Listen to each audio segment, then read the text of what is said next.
I was told the creation story of ecstasy. Apparently, you know how we call it E, right? Apparently, that originally stood for empathy, not ecstasy. And they prescribed it for family violence or something like that. I mean, like it was a pharmaceutical augmentation of the psychiatric process, and it was being used extremely well. It had incredible results during the time when it was still legally available, and then it became a party drug, and it was in Texas where the first laws against ecstasy were drafted. Because it didn't fit in with the ruling agenda's idea of what a drug should do and the psychological states that a drug should produce. The drugs of preference in the Western world, which is now just about everywhere, the Western demagogy is spread everywhere, is that drugs that help you produce goods and be a good worker, such as caffeine and tobacco, those are the drugs that need to be legally available and which are in every country on earth. The ones that keep you productive, if I can use that word liberally, because you're not producing, you're obeying. Unless you're actually producing. I'm not talking about everybody who's listening to the show, and many of you might actually be creators rather than producers, and in which case, go ahead and be creative. But most people are just being productive within the economic system of producing basically goods of little value to be traded to bolster supposed economic growth and keep it high, which is impossible. So I advise people to use drugs that help them break out of that cycle, get away from caffeine if you can, or use it in moderation, because it's quite a powerful drug. The U.S. Air Force uses it to keep their pilots alert when they're flying missions and delivering nuclear payloads from one silo to another. So it's a very powerful drug, and its uses to keep people alert and working. Use it less. Use these other drugs, like for example, kava calms you down, gives you nice dreams, and it's legal. So you don't necessarily have to break the law to find these other mind-altering substances that break you out of the kind of cage of your legal choice of pharmaceuticals, tobacco, caffeine, and alcohol. That's your little legal box, those four. And, I advise people to break out of that square box and, round out your world, round out your psychological experience on this earth by seeking these altered states of consciousness with drugs that enlighten and free you of the box mentality. Humanity's been taking drugs since forever. Dawn of time. I mean, if anything, I credit drugs with base principle frickin' growth. The development of the outer cortex. In humanity's like evolution kind of thing, as well as also apparently cannabinoids, endocannabinoids. You might want to think about interviewing Dr. Bob Malamud about this, bro. When will he be here? He won't be here. Online. He'll be on Skype. Yeah, but anyway. Good man. Yeah. You've heard of Dr. Bob Malamud. You know what he's doing? He's been in many of my favorite movies. Yeah. So, you might know him just as well as I do. But, yeah, endocannabinoids, ladies and gentlemen. Cannabinoids from within. They build everything in your body. Everything. If you didn't have them, you would be dead. And that's the exact same molecule that the cannabis plant naturally produces. And isn't that the same molecule that these motherfuckers are trying to patent? That is correct.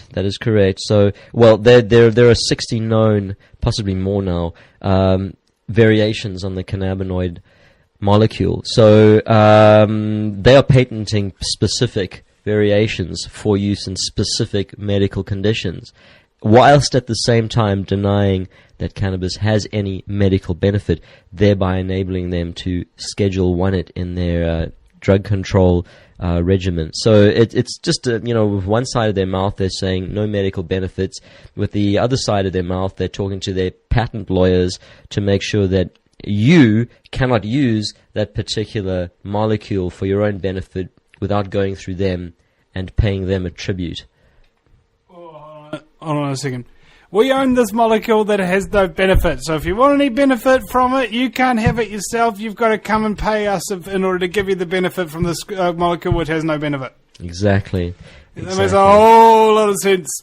And the applications they're only just starting. We have David Nutt commenting on in our medical segment about the fact that the cannabis plant has more medical applications than any other plant, and that there's an entire tranche of research that has been suppressed, never got done, was never authorized. They wouldn't supply the substrates to conduct the experimentation and the investigation into all the medical benefits that are still to be discovered. Because the cannabis plant was illegal, it was to do these experiments for the last 40 years, that's one of the greatest tragedies of all, because there would be hundreds of diseases out there that we would have cured, or we would know that cannabis can provide palliative care for these diseases had we been allowed, or had the scientific world been allowed to conduct the research. Another cost of the drug war. That's if you're keen on not enduring huge quantities of human suffering and profiting greatly by it. True. While we're talking about endocannabinoids, and Vinny, you mentioned that they're one of the substrates to build your body and to actually keep your genes healthy and functioning. Your cells healthy and functioning. Endocannabinoids are present in your mother's milk. They are in breast milk, and they are there because one of the side effects of ingesting cannabinoids is that it stimulates appetite. So the little baby is getting a natural dose through the breast milk to stimulate his or her appetite, to encourage her to eat the breast milk to grow healthy and strong. So, the idea that this molecule can damage a child's brain needs to be investigated seriously, because if it could, why, over the millions of years that we've evolved, and primates have the same mechanisms as well in their breast milk, are we feeding our tiny infant tots it naturally? So during that stage of the brain development, it's probably a necessary part of growing up, and here's the irony. A woman in, I think, New Plymouth was found guilty of child abuse because they detected breast milk with cannabinoids in it and charged her for intoxicating her child. And this woman didn't go on the internet for 5 minutes, or her lawyer didn't go on the internet to find out that the charges are themselves completely bogus, because even if she had never smoked any cannabis in her life, cannabinoids would naturally be present in her breast milk. So the charges are basically fabricated. Probably she was smoking cannabis, and probably she might not have been the greatest mother. And I don't know her, don't know the case in too many details. Maybe she was doing something else and the authorities wanted to book her on something and they used this as an excuse. But Mother Nature would have laughed at this. If Mother Nature, had been consulted, this would have been thrown out of court immediately, because every mother on this planet has given cannabinoids to her child if she breastfed. Well, that actually does beg the question. Is smoking weed and breastfeeding your child a good idea? They did a study in Jamaica to show that it doesn't really have a high impact. Of course they do, if it was done in Jamaica. How did I know that? I don't buy that. I don't think it's advisable, and I think that people should have more respect for their unborn child to take a chance. So, but we know, though, that the effects of alcohol on the unborn fetus and the effects of cigarettes are traumatic. If there are effects from cannabis, they are less obvious. So, but don't take the chance, So what if the research hasn't been done? If you are pregnant, don't ingest anything. Don't ingest coffee. Don't ingest any drug. It's possibly going to harm your child, so don't do it. I think that's fair enough. But then again, I've heard a lot of other studies as well coming out that's saying that there's these thresholds or something like that. Yeah. That there's small quantities of usage. Say, like for example, a pregnant woman can get away with like a glass of wine per night or something like that in order to be. And then everybody's really kind of like thinking everything's really soft and squishy, but look, I'm sure the body's really, really good at making stuff safe once it's ingested to a large degree. To a large degree. Well, take the old a glass of wine if you're pregnant theory. Alcohol is toxic to every cell that it comes into contact with. So some of that alcohol is going to come into contact with your baby's little brain. That's for sure. It's not all going to get filtered out by your liver. Some of it's going to make it to your baby's brain. What quantities are acceptable? I'd say you don't want to take a chance. So even though I've never been pregnant, I wouldn't take that chance, and it's unlikely that I ever will. But it's not something that you should do. Don't drink at all. Think about your child. Respect your unborn child, and don't take any drugs. And I know that might be hard, and if you're going to have a chocolate now and then, it's got caffeine, and yeah, okay, that's okay. And, maybe a glass of wine every now and then is okay. But, respect the unborn. In that case, respect the unborn. When it comes to smoking weed, how young is too young? I would say a safe benchmark is 20. And I discourage teenagers from ever trying it, although they will. And should they do so, they should receive honest education about the risks and how to reduce the harms and how to not use it repeatedly, because I have met people who do use it too much, and there are impacts on them in later life. And those can be obviated by regulation. Those can be reduced through sensible policy. The just say no approach that Ronald Reagan and Nancy Reagan gave us. They can't even keep a zero policy within their own families. The Bush zero policy within their own families. The Bush sisters are known to use pot. So George Bush's own daughters, drug warrior George Bush, his own daughters don't respect his prohibition. Probably because they know he worked for the CIA and was instrumental in bringing in most of the harder drugs. Yeah, so comparatively, what's a joint or two on a Saturday night? But Bush himself was himself a user, not just of, speaking of hard drugs, not just of marijuana and alcohol, but of cocaine. But he was young. I was young. And folks at home, that means that what I did back then when I was avoiding the Vietnam War is okay, because it was the 70s. Yes, ladies and gentlemen, the 70s, the only decade known to man from which all behaviour during that decade is excusable because it was that decade. It was the 70s. You napalm people, bro. It was the 70s. It was the 70s. Yeah, the 70s were a very permissive era, permissive of genocide, permissive of illegal wars, permissive of, all kinds of things that... human trafficking that were being conducted in the name of democracy. Mm-hmm. So it's all mighty, righty, and whitey, and tidy. Yeah. Well, it's just a global takeover. I mean, look, if anybody's got any freaking illusions, okay, there absolutely positively is a group of people who run the world, who run your life, who freaking own you like cattle and slaves and scum. They changed. Yeah. This group is malleable. It's not like one cabal. It's.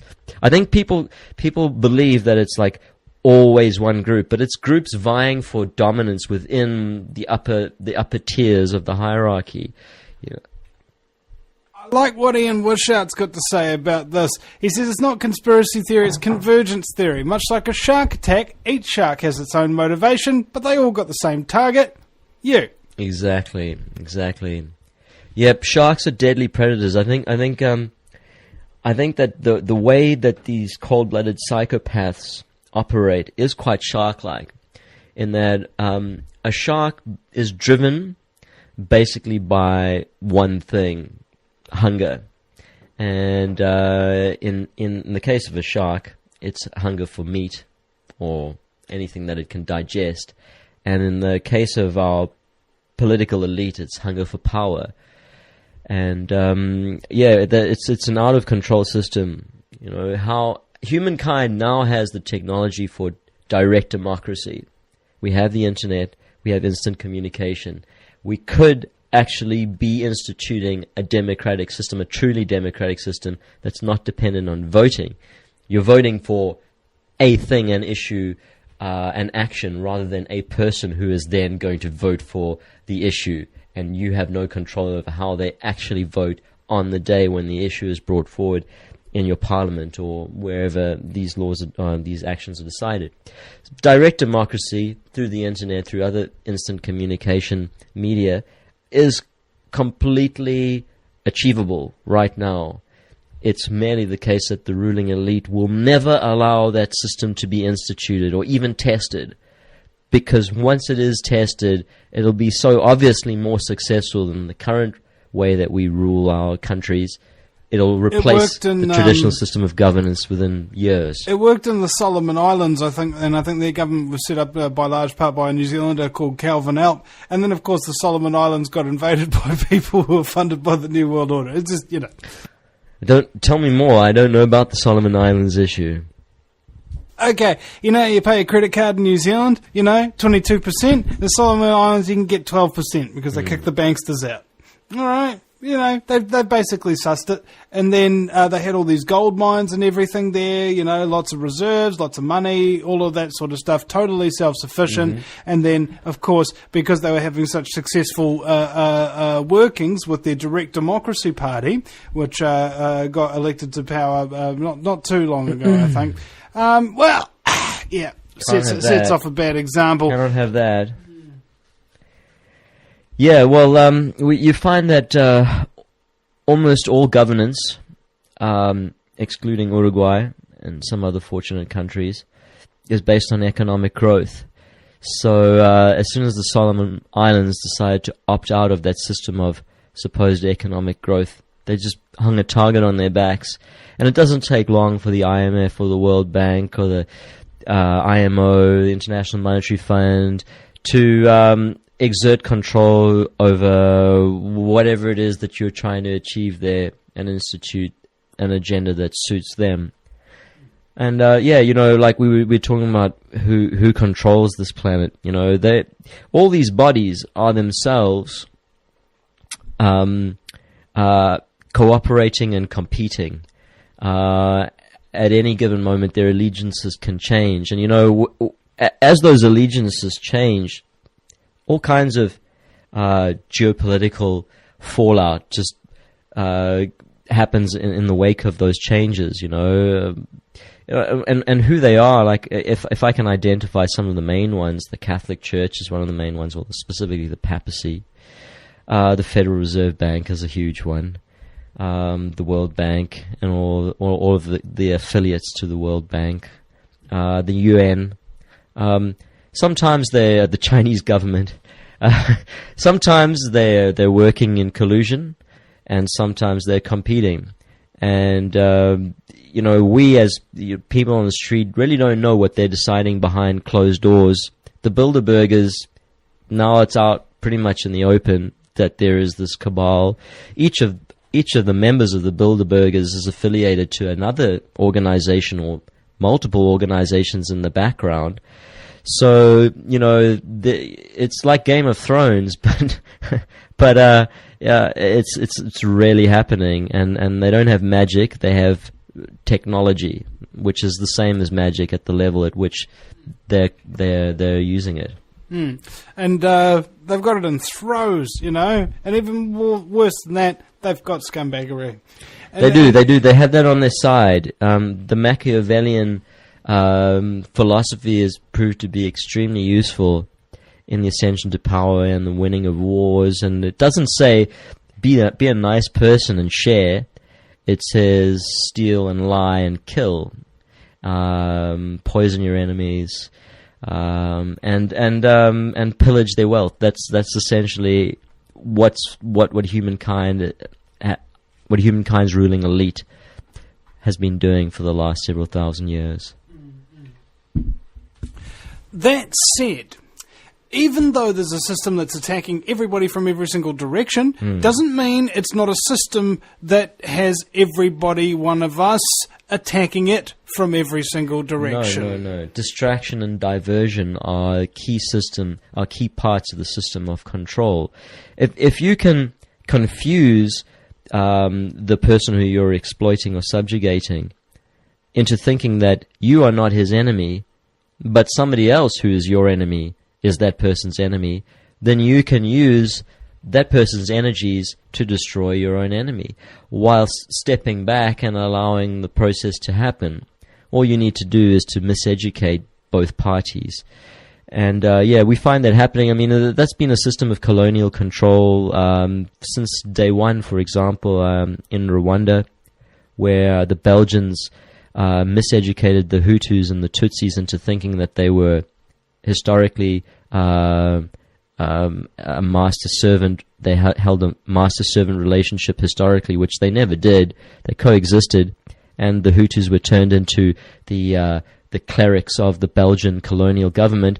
And as soon as the colonial government was deposed, the Hutus had built up such an entrenched hatred of their former brothers, the Tutsis, that they cut off their arms and legs and heads and mutilated them with pangas in the world's most atrocious genocide since World War II. So that's how you use the people you're subjugating to do your bidding and destroy each other rather than destroy you. Also, one of the cheapest genocides ever. Cheapest? 10-cent machetes, bro. No bullets, no nukes, no provided nothing. By, just chop the provided by the Belgian government. And the CIA had a part in the execution of Lumumba, who was seen as a communist sympathizer. So the democratically elected government of Patrice Lumumba was deposed through the CIA-backed assassination, and Lumumba was hacked to death and his body burned and tortured before they killed him. So the legacy of these coups and overthrows is still with us today. You know, Africa is a complete mess because when the colonial governments finally gave up direct control, they instigated puppet governments through all these tin pot dictators and continued to plunder those countries for their wealth, and they still do to this day. But their chickens are coming home to roost in terms of the immigration problem. You know, people in the States and in Europe are complaining about the wave of immigrants. Those immigrants are chasing wealth that's been stripped from their own countries and is now in Europe and North America, well, specifically America and Canada. So they have to follow the wealth because they're impoverished in their own countries. You know, the immigration problem is being caused by the movement of money, the movement of wealth, and the movement of commodities. If the commodities and the wealth were to move back to the places that they originally came from, you know, the mines in the Congo, the oil in Angola, those immigration problems would reverse. Angolans would love to come back to Angola if they had jobs and security there, but they can't, so they have to immigrate to Europe. So it's the globalized economy that's driving the immigration crisis. And again, our favourite man, David Rockefeller, one of the biggest, most influential key factors in world history to force globalization than any other factor. And his dad actually created the situation that we have today where oil is our principal fuel, when prior to that it was actually hemp. Hemp was the number one fuel on the planet for thousands of years.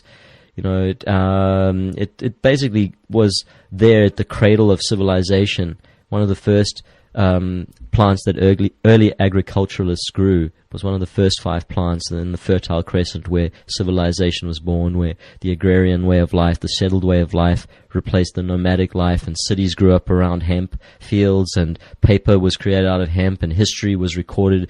The earliest histories and earliest pharmacopoeias were written on hemp paper in China and in the Middle East. That was what was driving civilization and progress, and it was made illegal in the 20th century, and we're still living with the fallout of that today. You know, we wouldn't have all this argument about global warming due to CO2 emissions because of the burning of fossil fuels if we were making biodiesel out of hemp. If we had the hemp fields to supply those biodiesel, those locally producing biodiesel factories with zero emission biodiesel, that's what hemp offers. So, you know, would there be an argument about climate change? No, there would not, because there'd be an alternative fuel that would be readily available in any corner of the globe that has sun and soil. You could produce this biofuel. You can produce this biofuel on 6 continents. And in countries like Australia, you could produce vast quantities of it. And you know, it's not just a biofuel, it's a food, it's a medicine, it's a textile. It's got 50,000 industrial applications. It's close enough to ban everything. It is the perfect plant. If there was only one plant that humanity needed to survive in the future, when all other species of plants can no longer live on a polluted earth, the hemp plant will still be growing and feeding us and fueling us and providing us with shelter and medicine and clothing. They know that because it's the only thing that they can plant around Chernobyl to mop up the radiation from the soil. Nothing else works, and this plant grows just as well in radioactive soil and mops up the soil and cleanses the soil as it does in fertile soil. But what happens to that radiation afterwards? I've always wondered this. It sucks up the radiation somehow, but does that mean the plants themselves? Well, you're left with radioactive hemp plants, but at least other things can now grow in the soil. So you can replenish the biodiversity of the soil. So yeah, look, it's not a perfect solution, but then what is the perfect solution for the worst, you know, nuclear disaster on the planet since Hiroshima? I guess, yeah. You know, but there's Fukushima as well. Which was like 10,000. Well, you know what? They're going to start growing hemp around there. That's my prediction. They're going to have to. What, in the Pacific Ocean? No, in the coastal regions that have been affected but at the end of the day, the Pacific Ocean. The whole Pacific Ocean is effed. If genetic engineering could give us anything, cannabis that can grow in the ocean. Seaweed. Seaweed, indeed. I don't know if they'll ever reach that stage with hydroponics because of the salinity of the ocean.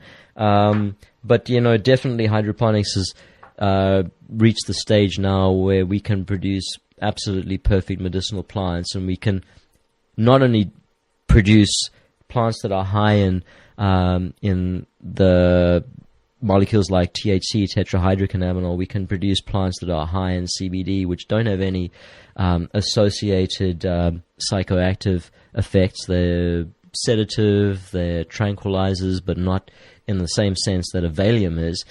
Basically, they calm your body. They can help people with all kinds of nerve disorders, multiple sclerosis, childhood ADD. They basically are an absolutely perfect non-toxic drug that can be administered with titrated doses and can be manufactured by you on your windowsill. So, you know, that's the reason why cannabis is illegal. It's too valuable. You can't let that genie out of the bottle. Oh, Eric, it's been really nice, bro. Eric Rice, and he is the filmmaker for Drug Lord, the documentary. That's Lord with a W. And you can check it out and support them on Kickstarter. DRUGLAWED.com is the website there. Click the green Kickstarter link. Yeah, click the green link, incidentally.